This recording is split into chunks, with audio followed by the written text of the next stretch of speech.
They backed Adolf Hitler. They backed Franklin Delano Roosevelt. And they are backing right now Barack Obama. The banking cartel had established a beachhead in 1913 through the Federal Reserve Act. In 1947, they set up a parallel shadow government through the National Security Act. From 47 on, the national security state began the long process of absorbing federal and state bureaucracies, while at the same time undermining the constitutional power of Congress and dominating the executive branch. By controlling the issuance of currency and credit, the private Federal Reserve was able to buy up most of the Fortune 500. And if a company wouldn't sell, the bankers would unleash federal regulators to run them out of business. Private central banks in Europe, the United States, and England took taxpayer money and loaned it at over 30% interest to third world nations. The bankers would then bribe the leaders of those countries not to pay back the loans. Their third world puppets would sign agreements stating that when the country defaulted, the banks would be given all the natural resources and infrastructure of the once sovereign lands. But worst of all, the countries would pledge future taxes paid by the people in perpetuity as profit to the private banks. By the year 2000, there were few nations that had not fallen to the designs of the money power. The globalists were now ready to start their final phase of world government takeover, the destruction of the Western nations' economies. To carry out their final takeover, they first removed banking regulations like the Glass-Steagall Act in the late 1990s. This allowed their front companies to issue unlimited credit to the world and to set up colossal Ponzi schemes, the likes of which the world had never seen. The scams were advertised by the controlled corporate media as completely legitimate. Because of the fantastic returns, private investors, corporations, state and local governments invested heavily.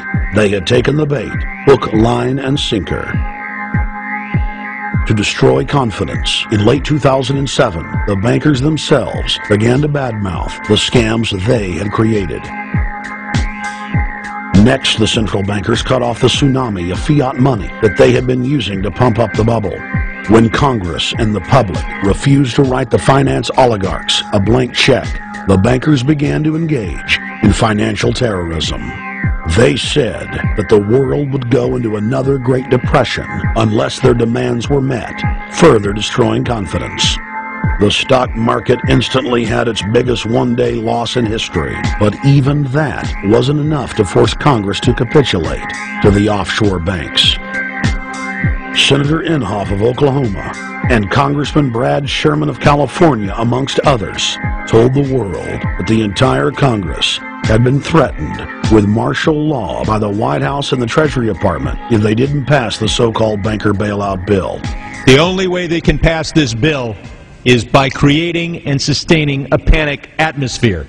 That atmosphere is not justified. Many of us were told in private conversations that if we voted against this bill on Monday, that the sky would fall, the market would drop 2,000 or 3,000 points the first day, another couple thousand the second day, and a few members were even told that there would be martial law in America if we voted no. That's what I call fear-mongering. Unjustified. The final version of the bill was kept secret from the Congress until minutes before the vote on October 3, 2008. The Federal Reserve had promised total transparency, that every dime would be accounted for. To Democrats and Republicans who've opposed this plan, I say, step up to the plate. Let's do what's right for the country at this time, because the time to act is now. To prevent the possibility of a crisis turning into a catastrophe. After its passage, the public learned with horror that the bill was really a financial coup d'etat by Wall Street. The bill didn't just give $700 billion to the banks. It was a blank check. And as of February 2009, $9.7 trillion has disappeared into a black hole. Within 24 hours of its passage, Secretary of Treasury Henry Paulson said they were no longer going to use the money to unfreeze the mortgage market by buying bad debt. We went to Congress. Illiquid assets look like the way to go. As the situation worsened, the facts change. I will never apologize for changing an approach or strategy when the facts change.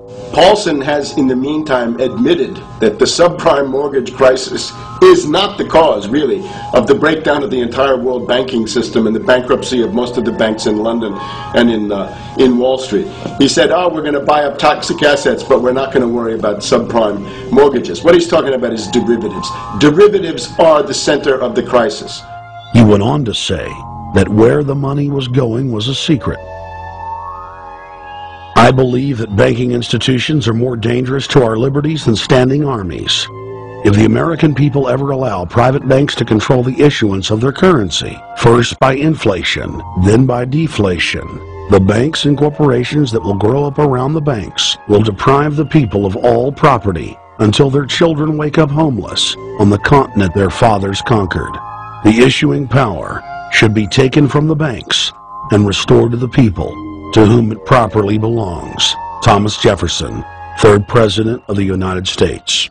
Secretary Paulson came in with the Vice President and Fed Chairman Bernanke and made all these assurances that there was absolutely a critical, immediate need to get rid of the corrosive derivative products, all the different names for this, ubiquitous, sub-S, retraded credit default swap, blah, blah, blah, blah, okay? But they talked about them as though they knew what the hell they were. You got the money and you immediately said, what items, what auction? Now the Treasury just basically cut that out of the bill.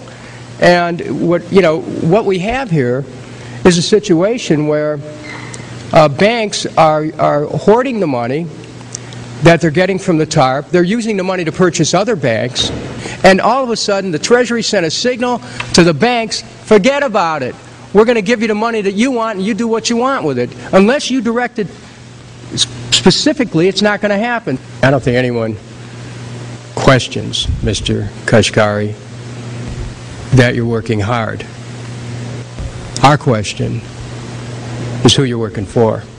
Throughout its passage, President Bush and Senator Obama worked in tandem to get Congress to pass the bill without even having time to read it, despite the fact that in major polls, 98% of the American people were against the bill. The leadership in both parties were for it. And I really want to commend Barack Obama, because as we were involved in the this and that and different provisions of the bill to persuade people, he really gave them confidence that this was the right decision for the American people, even though it wasn't, in our view, a great bill for them to vote on. I want to take a particular moment to also thank an individual who's not here, and that is Barack Obama, who made numerous calls not only to all of us, but to members of our caucus, and helped us gather the votes on the Democratic side to pass this legislation. Bank heads then bragged to the press that they were hoarding the bailout money and using it to buy up smaller, healthy banks and insurance companies. Their plan was working like a charm. Next, the central bankers loaned the federal government back $787 billion of our own money at interest for President Obama's so-called stimulus package. And just like the banker bailout, Congress was given less than an hour to read the 1,070-page plus stimulus bill. Barack Obama, who had pledged on the campaign trail to wait 5 days before a bill could be voted on so that the Congress and the people could have a chance to read it, said that the stimulus was too important and it had to be passed before anybody could see it or read it, or the crisis would turn into a catastrophe. Doing little or nothing at all will result in even greater deficit.